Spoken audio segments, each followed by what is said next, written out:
2021లో official గా మొదలైన చిత్రం గేమ్ చేంజర్. శంకర్ తెలుగులో తీసిన మొదటి స్ట్రైట్ సినిమా ఇది. దిల్ రాజు నిర్మాణంగా ఘనంగా ప్రారంభమై అనంతరం పలు సమస్యల కారణంగా షూటింగ్ డిలే అయ్యి మొత్తానికైతే 2025 సంక్రాంతికి ప్రేక్షకుల ముందుకైతే వచ్చేసింది. నిజానికి ఈ సినిమా మీద పెద్ద అంచనాలు లేవు. అందుకు కారణం శంకరి మునుపటి చిత్రం ఇండియన్ 2 రిజల్ట్. దాంతో గేమ్ చేంజర్ పరిస్థితి ఏంటి? దాదాపుగా 400 కోట్ల బడ్జెట్ తో చిత్రాన్ని తెరకెక్కించిన దిల్ రాజు పరిస్థితి ఏంటి అనేది ఇండస్ట్రీలో చర్చనీయాంశమైంది. మరి శంకర్ కంబ్యాక్ ఇచ్చాడా, లేకపోతే రాజమౌళి కర్స్ ను ఎన్టీఆర్ తరహాలో రామ్ చరణ్ కూడా బ్రేక్ చేశాడా అనేది చూద్దాం. తన సొంత జిల్లాకి కలెక్టర్ గా వచ్చిన రామ్ నందన్ అంటే రామ్ చరణ్ అక్రమార్కుల మెడ మీద కత్తి పెట్టి మరి వాళ్ళు చేసే అరాచకాలను తెరదింపుతాడు. ఆ క్రమంలో పెంచిన తండ్రి బొబ్బిలి సత్యమూర్తి అంటే శ్రీకాంత్ ఎప్పుడు చనిపోతాడా అని ఎదురు చూసే కసాయి కొడుకు మరియు మినిస్టర్ అయిన బొబ్బిలి మోపిదేవి ఎస్జే సూర్యతో తలపడాల్సి వస్తుంది. రామ్ నందన్ నిజాయితీని భరించలేని మోపిదేవి అతడి మీద కేసు పెట్టి మరి కలెక్టర్ బాధ్యతలను దూరం చేస్తే ఊహించని తీరులో రామ్ నందన్ ఏకంగా అభ్యుదయం పార్టీకి కీలక వ్యక్తిగా మారతాడు. అయితే రామ్ నందన్ వర్సెస్ మోపిదేవిల యుద్ధం ఏ స్థాయికి చేరుకుంది? మోపిదేవి ముఖ్యమంత్రి అవ్వగలిగాడా? దాన్ని రామ్ నందన్ ఎలా ఎదిరించాడు అనేది గేమ్ చేంజర్ కథాంశం. రామ్ నందన్ గా రామ్ చరణ్ నటన కంటే అప్పన్నలాగా రామ్ చరణ్ నటన అందరినీ అలరిస్తుంది.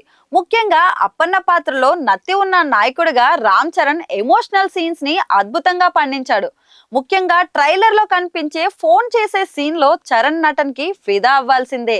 రామ్ నందన్ గాను ఆకట్టుకున్నాడు, కానీ అప్పన్న ఎక్కువ మార్కులే కొట్టేశాడు. ఎస్జే సూర్య ఎప్పట్లాగే తన పాత్రలో వీర విహారం చేశాడు. మోపిదేవికి ఉన్న పదవి పిచ్చి అతడి కళ్ళల్లో, బాడీ లాంగ్వేజ్ లో స్పష్టంగా కనిపిస్తోంది. శ్రీకాంత్ ఆశ్చర్యపరిచారు. ఎన్నాళ్ళు కెరీర్ లో శ్రీకాంత్ పోషించని పాత్రే లేదు, కానీ నెగిటివ్ షేడ్ ఉన్న పాత్రలో నెగిటివిటీ కనిపించకుండా నటించడం అంటే మామూలు విషయం కాదు. శ్రీకాంత్ క్యారెక్టర్ ఆర్క్ కూడా బాగుంది. అంజలికైతే మంచి పాత్ర లభించింది. పార్వతిగా ఆమె క్యారెక్టర్ కొన్నాళ్ళు గుర్తుండిపోతుంది.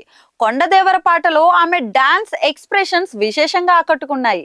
జయరామ్ కామెడీ టైమింగ్ ని మనో డబ్బింగ్ వాయిస్ డామినేట్ చేసింది. సముద్రకని సినిమాలో ప్రేక్షకుల్లా మిగిలిపోయాడు.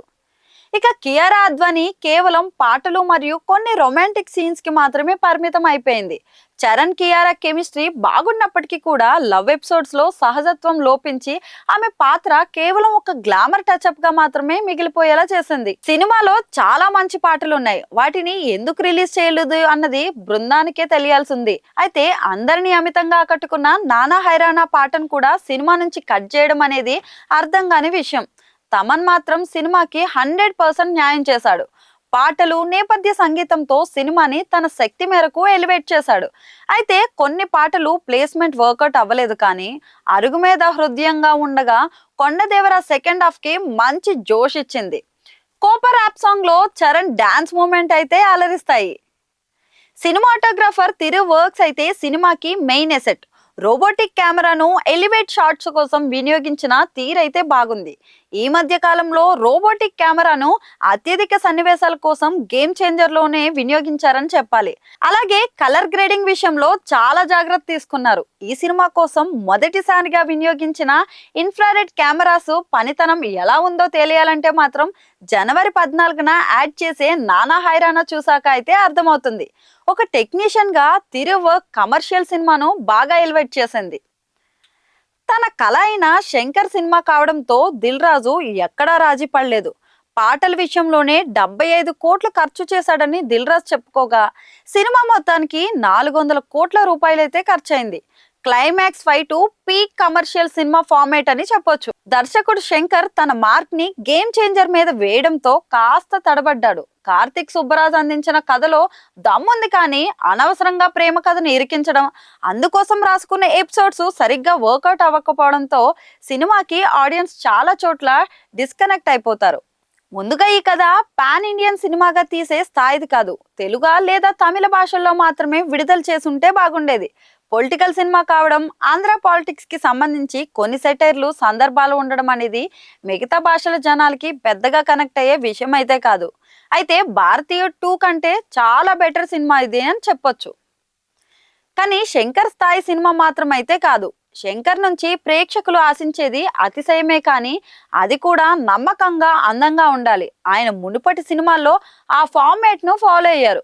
కానీ ఎందుకో ఈ మధ్య మాత్రం అది లోపించింది.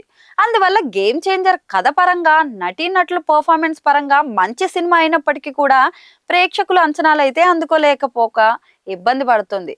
ఓవరాల్ గా శంకర్ ఒక దర్శకుడిగా ప్రేక్షకుల్ని పూర్తి స్థాయిలో అలరించలేకపోయారనే చెప్పాలి. శంకర్ సినిమాల్లో లావిష్నెస్ ఉంటుంది, షాక్ వాల్యూ ఉంటుంది, మంచి మెసేజ్ ఉంటుంది, సమాజంలో జరుగుతున్న అన్యాయాన్ని ప్రశ్నించాలనే ఆలోచనలను రేకెత్తిస్తుంది. గేమ్ చేంజర్ లో ఇవన్నీ ఉన్నాయి కానీ సరిగా పొగసలేదు. ముఖ్యంగా అనవసరమైన కమర్షియాలిటీ కారణంగా సినిమాలో ఎలివేట్ అవ్వాల్సిన ఎమోషనల్ ఎలిమెంట్స్ మరుగున పడిపోయాయి. అయితే 2024కి ముందు తెలుగు రాష్ట్రాల్లో ఎలక్షన్ టైంలో జరిగిన హడావిడి మరియు ఆంధ్ర రాజకీయాలు మరియు రాజకీయ నాయకుల మీద కాస్త అవగాహన కలిగిన వాళ్ళకి ఈ చిత్రం అయితే నచ్చుతుంది.